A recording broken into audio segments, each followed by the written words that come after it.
Hi welcome back to my channel. ఈరోజు కథ అనుకోని పరిణయం 9వ భాగాన్ని వినేద్దాం. అర్జున్ వినిత చేతి మీద చెయ్యవేసి, కూల్ వినిత, ఇలాంటి ప్రాబ్లమ్స్ ఉంటూనే ఉంటాయి. ఫ్యామిలీ అంటే ఆ అమ్మాయిని డిస్టర్బ్ చేయకండి, తనే మారుతుందిలే. మీరు ఎందుకు డల్గా ఉంటారు? మీరు హ్యాపీగా ఎంజాయ్ చేసే టైం. అతను మూడ్ అవుట్ అయితే నువ్వే అతని దగ్గరకు తీసుకోవాలి. అతను చెయ్యి వేసేసరికి కొంచెం ఇబ్బంది పడుతుంది వినిత. సరే సరే అని చెప్పి క్యాబిన్లో నుంచి బయటికి వెళ్ళిపోతుంది. అర్జున్ చేతుల మీద చెయ్యి వేసి మాట్లాడేసరికి ఎందుకో ఆ చేయి స్పర్శ నచ్చదు తనకి. అలాగే వర్క్ చేసుకుని ఇంటికి వెళ్ళిపోతుంది వినిత. ఇంటికి వెళ్ళాక ఆలోచిస్తుంది, నిజమే, ఈ టైంలో నేను తనకు ఓదార్పునివ్వాలి. ఏదేదో మాట్లాడేశాను కోపంగా అని చెప్పి శ్రీమన్కి మెసేజ్ పెడుతుంది, తొందరగా ఇంటికి రమ్మని చెప్పి. శ్రీమన్ మెసేజ్ చూసుకుని ఏమీ రిప్లై ఇవ్వడు, మామూలుగా వస్తాడు ఇంటికి. వినితకు అర్థమైపోతుంది నా మీద కోపంగా ఉన్నాడని. ఆ రోజు కొంచెం వెరైటీగా తయారవుతుంది. చీర కట్టుకుని అతన్ని ఆకర్షించేలాగా తయారవుతుంది. శ్రీమన్ రాగానే ఫ్రెష్ అయి వచ్చి కూర్చుంటాడు. వినిత బాల్కనీలో నిలబడి జుట్టు సవరించుకుంటూ ఉంది. శ్రీమన్ వెనక నుంచి చూస్తాడు. నడుము మడతలు కనిపిస్తున్నాయి. వినిత శరీరం ఒక మనిషి ఆకట్టుకునే విధంగా ఉంటుంది. ప్రతి ఒక్క పార్ట్ అందాన్ని చూపిస్తుంది. చీరలో ఇంకా కనీ కనపడిని అందాలని కనిపిస్తున్నాయి. శ్రీమన్ లాగే చూస్తున్నాడు. వెనుకకి తిరిగి శ్రీమన్ దగ్గరికి వస్తుంది. శ్రీమన్కి ఇంకా దగ్గరగా వచ్చి తన ఒడిలో కూర్చొని శ్రీమన్ని తల పట్టుకుని తన పెదవులతో ముద్దు పెడుతుంది వినిత. అలా పెట్టి వదిలేశాక శ్రీమన్ ఇంకా ఆగుతాడా? మళ్ళీ తన పెదాల్ని అందుకొని చాలాసేపు ముద్దులోని మాధుర్యాన్ని చూపిస్తాడు. అలా ముద్దు పెడుతూ చీరంతా విప్పేస్తూ నడుము మడతలపైన చేతులు వేసి గట్టిగా ప్రెస్ చేస్తూ తన మీదకి పడతాడు. వినిత అలానే మత్తులోకి జారుకుంటూ శ్రీమన్ని ఎదపై లాక్కుంటుంది. ఇద్దరు చాలా రోజుల తర్వాత సుఖాన్ని పొందుతారు. ఉదయం వినిత లేచి ఫ్రెష్ అప్ అయి కిందికి వెళ్ళి టీ పట్టుకుని శ్రీమన్ దగ్గరికి వెళ్తుంది. శ్రీమన్ని లేపి టీ తాగమని చెప్తుంది. చేతిలో ఉన్న టీని పక్కకు పెట్టి వినితను మళ్ళీ తన మీదకి లాగేసుకుంటాడు. తనకు చెప్పలేనని ముద్దులు పెడుతూ అలాగే గట్టిగా వాటేసుకుని పడుకుంటాడు. ఏంటిది, వదలండి, ఆఫీస్కి టైం అవుతుంది. అవ్వనివ్వు, చాలా రోజుల తర్వాత నేను సేద తీరాను. నా మనసు అర్థం చేసుకుని నా దగ్గరకు వచ్చావు. ఇప్పుడు హ్యాపీగా ఉన్నాను అని చెప్పి మరి కాస్త దగ్గరికి తీసుకుంటాడు. కాసేపు అయ్యాక వినిత శ్రీమన్ని పక్కకి జరిపి, నీకు నేను మళ్ళీ టీ తెస్తాను, కిందికి వెళ్తుంది. శ్రీమన్ బాత్రూంలోకి వెళ్ళి ఫ్రెష్ అయ్యి కిందికి వస్తాడు. అమ్మా అని పిలుస్తాడు. కౌసల్యకి చాలా రోజుల తర్వాత శ్రీమన్ అలా పిలిచేసరికి సంతోషంలో ఏంట్రా ఇన్ని రోజులకి మామూలు మనిషి అయ్యావా అని అడుగుతుంది. అదేం లేదమ్మా, కొంచెం ఆ రోజు జరిగిన దానికి అలా ఉన్నాను. సాత్విక ఏది? ఇప్పుడే ఆఫీస్కి వెళ్ళిపోయింది, నాన్నకి లేట్ అవుతుందని. ఏం వరీ అవ్వకండి, దాని గురించి నేను చూసుకుంటాను. దాని మనసు ఏంటో నాకు తెలుసు కాబట్టి కొంచెం కొంచెంగా దాని మనసు మారుస్తానమ్మా. ఏదో ఒకటి చేయరా, ఆ అమ్మాయిని ఎన్ని రోజులు పెళ్లి కాకుండా ఇంట్లో పెట్టుకుంటాం. ఇప్పటికే చాలా సంబంధాలు వస్తున్నాయి, ఎవరికి ఏం చెప్పలేకపోతున్నాం. ఇంకా కొంచెం గడువు అడుగుదాంలే అమ్మా. దాని మనసులోని బాధ పోవాలి కదా, అది మర్చిపోయే వరకు. ఇంతటికీ పంతులు గారిని అడిగావా? మంచి ముహూర్తం చూసావా అక్క బావ పేరు మీద అని అడుగుతాడు. 2 రోజుల్లో ఉందట. మరి అక్క బావ ఎక్కడా? వాళ్ళ అమ్మ దగ్గరికి వెళ్ళాడు నాన్న. మన దగ్గర ఎందుకుంటాడు? వాళ్ళ అమ్మ దగ్గరికి వెళ్ళాలి కదా, అందుకే లక్ష్మిని పిల్లల్ని తీసుకుని వెళ్ళి 5 రోజులైంది. అవునా? 2 రోజులే కదా.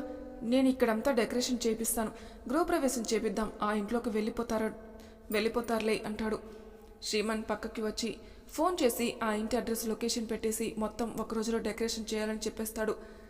సరే అమ్మా, నేను ఆఫీస్కి వెళ్తున్నాను అని చెప్పి వెళ్ళిపోతాడు. ఆఫీస్కి వెళ్ళాక ఇవాళ తన మూడ్ చాలా బాగుంటుంది. ఎందుకంటే వినిత తన దగ్గరకు వచ్చిందని సంతోషంగా ఉన్నాడు. ఎంత కష్టం వచ్చినా మనసు బాగోలేకున్నప్పుడు భార్య ఓదారిస్తే ఆ భర్తకు ఎంతో తృప్తిగా ఉంటుంది.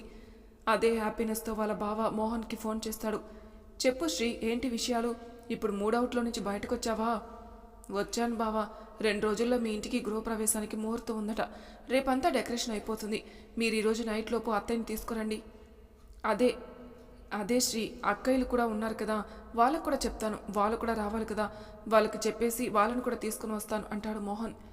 బావా, నీకు దగ్గర అనుకునే వాళ్ళందరినీ తీసుకునిరా, మాకేబీ ఇబ్బంది ఉండదు. మీరు మాత్రం ఇంట్లో హ్యాపీగా ఉండాలి.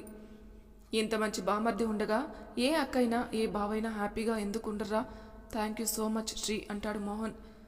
మీరు అలా అనొద్దు బావా, మా అక్కంటే నాకు ప్రాణం. మీరంటే చాలా ఇష్టం, గౌరవం కూడా ఉంది. ఈవినింగ్ లోపు వచ్చేయండి అని చెప్పి ఫోన్ పెట్టేస్తాడు. మోహన్ లక్ష్మిని పిలిచి మీ తమ్ముడు ఫోన్ చేస్తాడు. 2 రోజులు ఉందట, రేపటిలోపు డెకరేషన్ కంప్లీట్ అవుతుంది. అమ్మకు చెప్పి రెడీ చేయించు. నేను 2 అక్కలకి ఫోన్ చేసి చెప్పి రమ్మంటాను. మీ ఇంటికి వెళ్దాం అంటాడు. మోహన్ వాళ్ళిద్దరికీ ఫోన్ చేస్తాడు. ఏంట్రా ఇంత సడన్గా చెప్తున్నావు? మేమన్నీ సర్దుకోవాలి అంటారు. అక్క, నేను కూడా అనుకోలేదు. ఇది నాకు మా బామర్ది ఇచ్చిన గిఫ్ట్. 2 రోజుల్లో ముహూర్తం బాగుందంటున్నాడు. ఇప్పుడే కాల్ చేసి చెప్పాడు. అందుకే మీకు చెప్తున్నాను.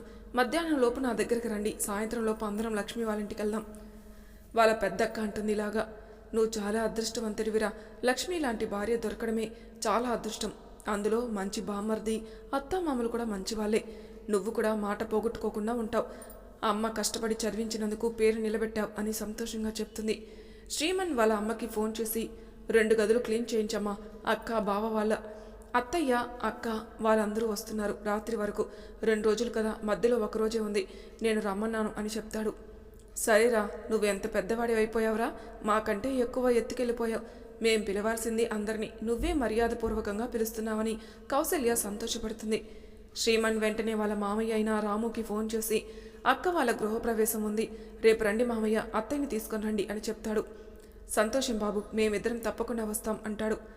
వరుణ్, వినయ్ కూడా ఫోన్ చేసి చెప్తాడు. ఇదే విషయం కంగ్రాట్స్ బావ, తప్పకుండా వస్తాను అంటాడు వినయ్. అలాగే తన ఫ్రెండ్స్కి కూడా చెప్పుకుంటాడు. వినితకి కాల్ చేసి, ఇవాళ తొందరగా ఇంటికి వచ్చేసి షాపింగ్ చేయాలి అని చెప్తాడు. షాపింగా? ఎందుకండి అని అడుగుతుంది. ఎల్లుండి అక్క వాళ్ళ గృహప్రవేశం ఉంది. నువ్వేమైనా కొనుక్కోవా? షాపింగ్ చేయాలి కదా. నేను తీసుకుపోయి ఏదైనా కావాలంటే అది కొనిస్తాను అంటాడు. సరే అని సంతోషంతో ఫోన్ పెట్టేస్తుంది. సాత్విక, శ్రీమన్, వినిత ఇంటికి తొందరగా వస్తారు. అప్పటికే లక్ష్మి వాళ్ళ ఫ్యామిలీ అంతా వస్తుంది. శ్రీమన్ అందరి దగ్గరికి వెళ్ళి పలకరించి మంచిగా మాట్లాడతాడు. వినితను కూడా తీసుకెళ్లి పరిచయం చేస్తాడు. వాళ్ళ అమ్మకి చెప్పి, అమ్మ, లక్ష్మక్క వాళ్ళ ఆడబిడ్డలకు అందరికీ బట్టలు తేవాలి కదా, మీరు వెళ్ళి వాళ్ళకి ఏది కావాలంటే అది కొనివ్వండి రేపు అని చెప్తాడు. ఇప్పుడు లక్ష్మిని, సాత్వికని, వినితని తీసుకెళ్ళి నేనేదైనా కొనిస్తాను అని చెప్తాడు. సరే నాన్న, వెళ్ళండి. వినిత సంతోషంతో తయారై వస్తుంది అక్కడికి. లక్ష్మి అప్పుడే వస్తుంది. సాత్విక కూడా రెడీ అయి వస్తుంది. వినిత ఇలా అనుకుంటుంది, నాతో షాపింగ్ అన్నాడు, అక్క చెల్లెలిద్దరిని కూడా పిలిచినట్టున్నాడు. నలుగురు కలిసి గోల్డ్ షాప్కి వెళ్తారు. వినితకు అక్కడ ఒక డైమండ్ సెట్ నచ్చుతుంది. అది తీసుకోవాలనుకుంటుంది. తను అనుకునే లోపే సాత్వికకి నచ్చి అది పెట్టుకుని చూస్తూ ఉంది. సాత్విక అది పెట్టుకొని, ఇది నేను తీసుకుంటానన్నయ్య అంటుంది. లక్ష్మి కూడా తనకు కావాల్సింది సెలెక్ట్ చేసుకుంటుంది. వినితను సెలెక్ట్ చేసుకోమంటాడు. నేను ఫస్ట్ చూశాను సాత్విక పెట్టుకొని, నాకు అదే కావాలి అంటుంది వినిత. అది సాత్విక తీసుకుంది కదా, వేరేది తీసుకో ఇంకా అంటాడు. లేదు, నాకు అదే కావాలి. మీ చెల్లి దగ్గర నుంచి అడిగివ్వండి. అలా ఎలా అడుగుతాను వినిత? అది చెల్లి ఇష్టంగా తీసుకున్నప్పుడు. నాకు అదంతా అనవసరం, నాకు అదే కావాలి, లేకుంటే నాకేం వద్దు అని చెప్పి ఒక పక్కన కూర్చుంటుంది. ఇదంతా లక్ష్మి ఉంటుంది. సాత్విక దగ్గరికి వెళ్ళి సాత్వికతో అంటుంది, ఆ డైమండ్ నెక్లెస్ వినితకి నచ్చిందట, తనకిచ్చేయి అంటుంది. ఏంటి నువ్వు చెప్పేది? నేను చూసి సెలెక్ట్ చేసుకున్నాను, తనకెందుకు ఇస్తాను? ఇంకోటి కనుక్కోమనొచ్చు కదా. వాడు అదే చెప్తున్నాడు, ఎలాగైనా ఇదే తీసుకురామని పోరు పెడుతుంది. వాడు ఏమీ చెప్పలేక సైలెంట్గా ఉన్నాడు.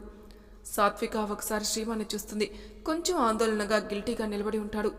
సాత్విక అర్థం చేసుకుని వాళ్ళ వదిన దగ్గరికి వెళ్ళి, ఈ సెట్ మీకు బాగుంటుంది వదినమ్మ, మీరే పెట్టుకోండి అని చెప్పి తనకిస్తుంది. సాత్వికకి కళ్ళతోటే కృతజ్ఞతలు శ్రీమన్ చెప్తాడు.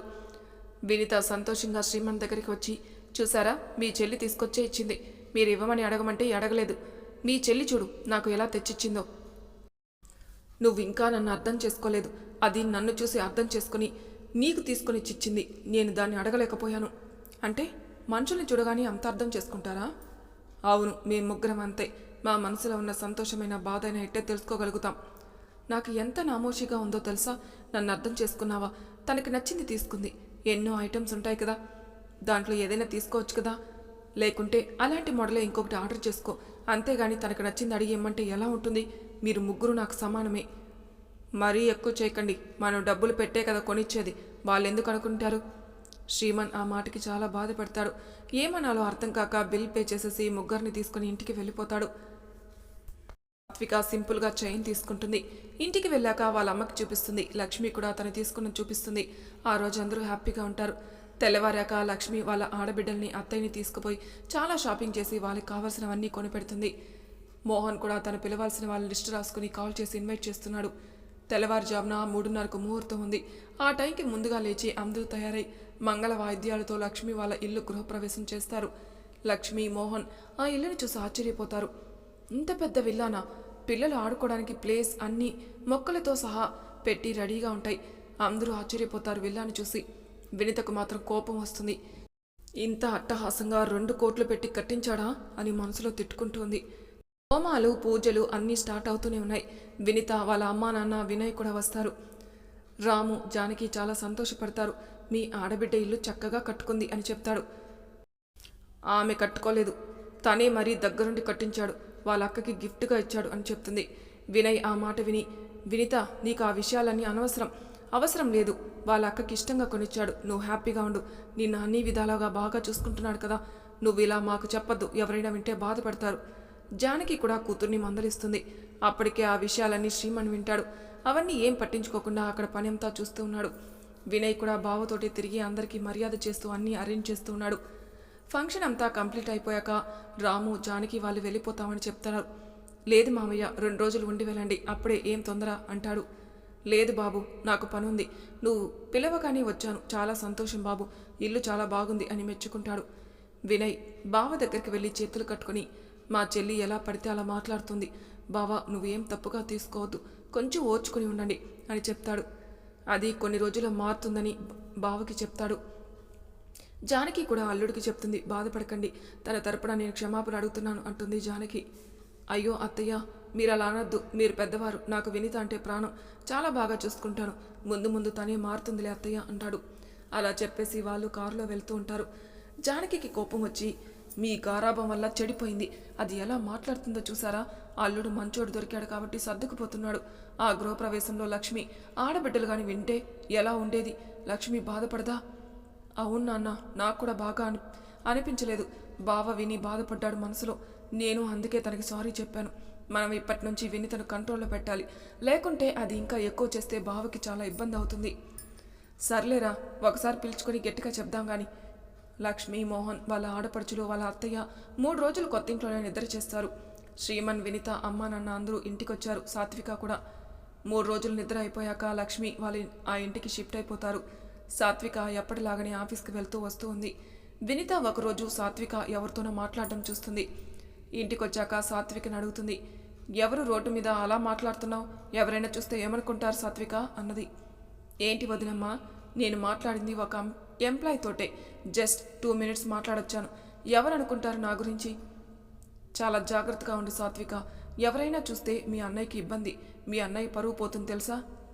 వదినమ్మ, జాగ్రత్తగా మాట్లాడండి, నేను ఎలాంటి మనిషినో మా అన్నయ్యకి తెలుసు, అలా ఎవరితో పడితే వాళ్ళతో మాట్లాడి తిరిగే మనిషిని కాదు, అంత నమ్మకం లేనిది నన్ను అమెరికాకి పంపించారా, మాట్లాడగానే మీరు ఏదో ఊహించుకొని ఇలా మాట్లాడుతున్నారు అని చెప్పేసి కోపంగా తన గదిలోకి వెళ్తుంది సాత్విక. శ్రీమన్ వర్క్ బిజీలో కొంచెం లేటుగా వచ్చి అలసిపోయి ఫ్రెష్ అప్ అయి బెడ్ మీద పడుకొని ఉంటాడు.